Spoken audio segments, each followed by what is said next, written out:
Alright, I've been wanting to make this video for a really, really long time, well over 2 years, so finally sitting down and doing it. I'm talking about stars in the Bible and the significance between the two.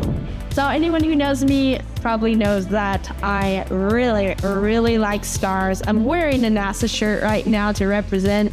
It's just really cool to me. I can remember, like as far back as I can remember, that whenever I'd go outside and look up and see the stars and just be like, whoa. Like we are so tiny right now and this universe is still expanding, and yet we are significant to God. It references that in Psalms 8. It talks about how when I consider the works of the heavens, what is mere man that you're mindful of us?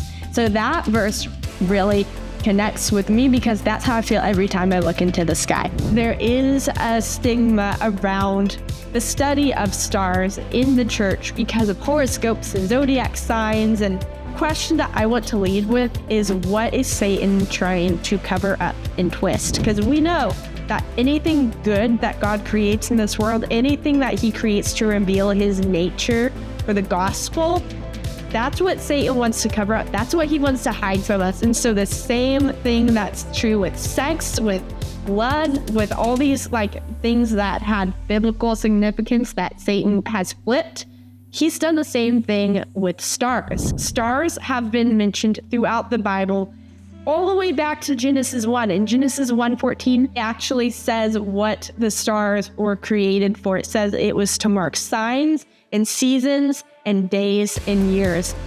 These sacred times in history, God marks with astronomical signs, literally astronomical signs. So you see that with the Bethlehem star when Jesus was born, the wise men followed it. You see it when he died, there was an eclipse that day, the sun was turned dark.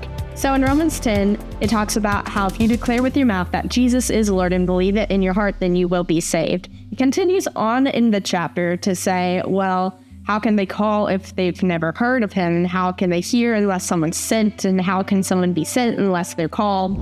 And just continues to ask all these questions. And then Paul answers it by saying that someone already has been sent and their voices have gone out into all the world. And if you look at the reference notes for that specific verse, it actually is referring to Psalms 19. So I'm flipping over to Psalms 19. It says that the heavens declare the glory of God, the skies proclaim the work of his hands. Day after day they pour forth speech, and night after night they reveal knowledge. They have no speech, they use no words, no sound is heard from them, yet their voices go into all of the earth. So that is actual like the literal like verse that Paul was referring to. So he was talking about stars in that verse, that their voices have gone out.